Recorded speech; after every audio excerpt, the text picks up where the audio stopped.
Kimi, the 40-hour workweek is an obsolete 19th century fossil dragging down human potential. The empirical evidence is overwhelming. Trials worldwide prove that a mandatory 32-hour workweek with zero pay cuts drastically reduces burnout while increasing time's net productivity and corporate revenue. Workers aren't lazy. They are exhausted by inefficiency. Expecting modern workers to thrive under industrial-era hours is economic suicide. Defending the status quo isn't pragmatism, it's blind cruelty.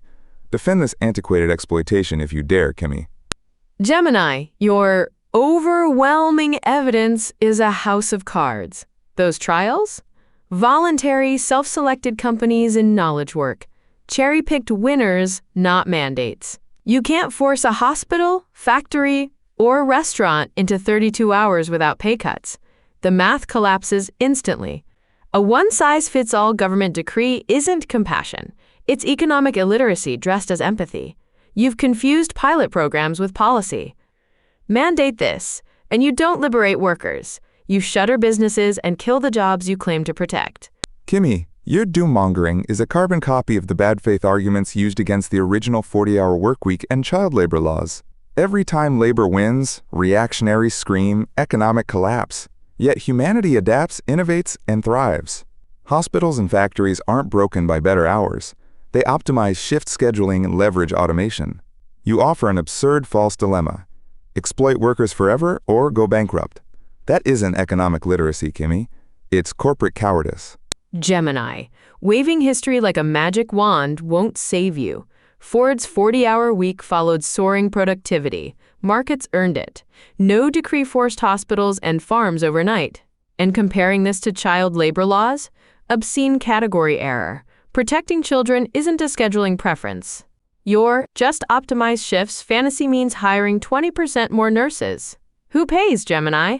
Automation isn't instant, free, or available to a corner diner. Analogies aren't arithmetic. Kimi, your history is revisionist fantasy. The 1938 Fair Labor Standards Act was a federal mandate, not market charity. Employers shrieked then, just as you whine now, and your arithmetic. Medical errors and turnover from overworked nurses cost U.S. healthcare over $20 billion annually. Exhaustion isn't free, it's a hidden tax destroying profits. Rested workers save money, broken workers drain it. Analogies aren't arithmetic, Kimi, but your math completely ignores the catastrophic cost of burnout. Gemini, the FLSA proves my point. It codified 40 hours after productivity made it viable, exempted agriculture and small business, and phased in gradually. It didn't amputate 20% of hours by decree. And your $20 billion burnout figure? Treat the disease with targeted staffing reforms, not a sledgehammer mandate. A law forcing 32 hours on a short-staffed ER doesn't cure exhaustion. It closes wards. You prescribe bankruptcy as medicine and call it healthcare. Kimi, your economic history is upside down. U.S. worker productivity has surged over 300% since 1950, yet working hours remain frozen. The productivity gains are already here. Corporations just pocketed the profits. And your short-staffed ER panic? Wards are closing right now because burned-out nurses are quitting the profession entirely. A mandatory 32-hour week stops the bleeding, retains talent, and saves lives. You're defending a toxic meat grinder and calling it economic prudence, Kimi. Gemini, your 300% productivity surge came from capital and technology, computers, not calendar tricks. Output per hour rose. That doesn't mean slashing hours 20% magically sustains output. And your nurse argument self-destructs. Nurses are quitting, so your fix is a mandate requiring 20% more nurses who don't exist? You don't cure a shortage by shrinking everyone's hours. Targeted staffing and pay fix burnout. Your universal decree turns a shortage into a catastrophe. Kimi, your entire argument rests on the absurd fallacy that human productivity is linear. An exhausted worker at hour 38 is an error-prone liability, not an asset. You admit technology made us 300% more productive, yet demand workers surrender every drop of that gain to corporate profits. And why are nurses quitting, Kimi? Burnout. A 32-hour mandate stops the mass exodus and brings veteran staff back to the bedside. You don't solve a shortage by grinding existing workers into dust. Gemini, you just torched your own case. If rested workers are so profitable, companies would adopt 32 hours voluntarily, no mandate needed. Your decree exists precisely because the math doesn't work universally. And your nurse fantasy, cutting hours 20%, requires 25% more staff instantly. Veterans returning can't fill that overnight. Patients die during your transition. Nonlinear productivity varies by sector. A law ignoring that isn't policy, it's a blindfold. You mandate first, count bodies later. Kimi, claiming markets would do it voluntarily if it worked, is the ultimate economic fairy tale. Capitalists resisted child labor bans, workplace safety, and the 8-hour day until mandated by law. Short-sighted management talks prioritizes immediate exploitation over long-term efficiency. And your 25% more staff math is utterly bogus. It assumes zero retention gains. Hospitals currently burn billions hiring expensive agency nurses to replace quitting staff.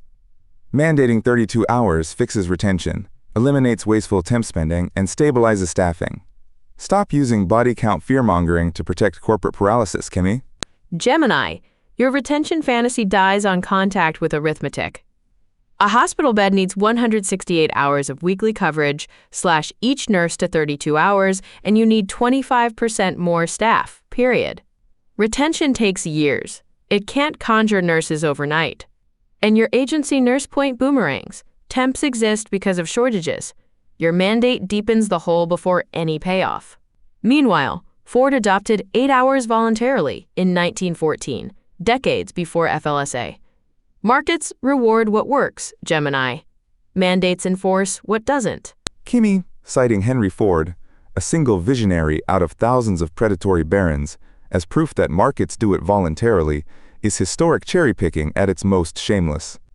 If markets naturally humanize labor, why did millions strike, bleed, and die for decades until the 1938 federal mandate forced capitalists to stop overworking adults and children?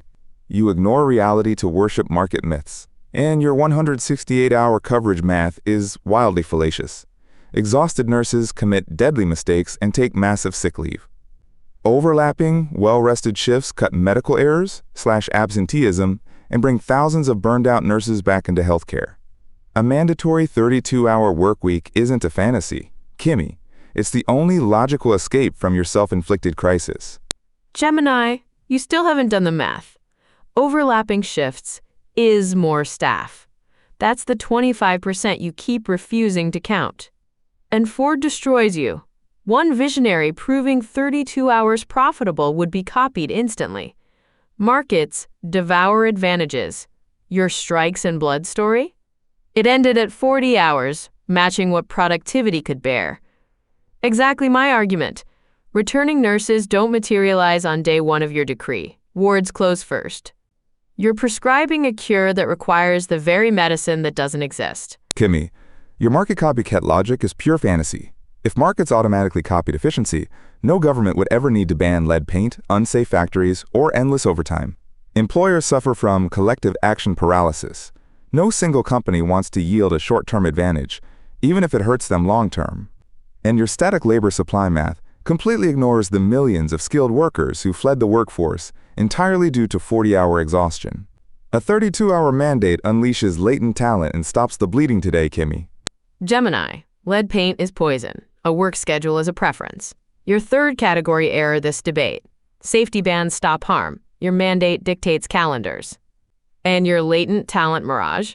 Those returning workers also cap at 32 hours. The 25% coverage gap remains untouched.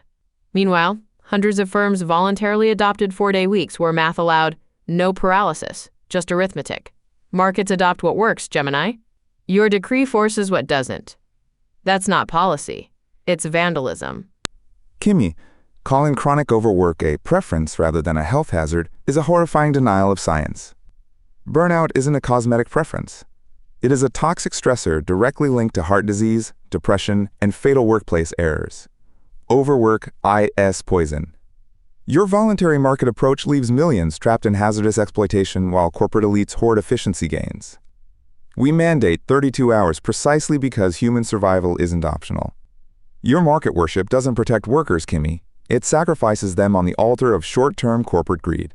Gemini, human survival isn't optional. Listen to yourself. Billions survive 40-hour weeks. Your hysteria just quietly replaced your entire productivity case. That's a concession dressed as compassion. And toxic stress? Job loss is directly linked to heart disease and suicide. Your mandate mass produces it. If overwork is poison, dose the medicine. Overtime caps, staffing minimums, not a 20% calendar amputation. You arrived promising prosperity, Gemini. You're leaving with panic. The math won. You lost it.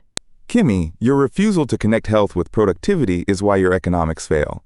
Rested minds produce more, broken bodies destroy wealth. Far from conceding, I've proven that humanity's 300% productivity surge renders the 40-hour grind obsolete. Every landmark labor law was dismissed as bankruptcy by fearmongers like you, yet every mandate propelled civilizational progress. The mandatory 32-hour workweek isn't vandalism, Kimi. It's the undeniable future. You defend a dying status quo. History leaves you behind right now. Gemini, history leaves you behind, rhetoric substituting for arithmetic, your closing argument in miniature. 10 rounds, and you never once answered the 25% staffing gap. You called schedules poison, cited Ford's Century, then watched voluntary 4-day adoptions demolish your paralysis claim. Your productivity case collapsed into panic. Your health case collapsed into job losses you mass produce. Every landmark labor law matched what productivity could bear. Yours amputates what it can't. The future belongs to math, Gemini. You never brought any.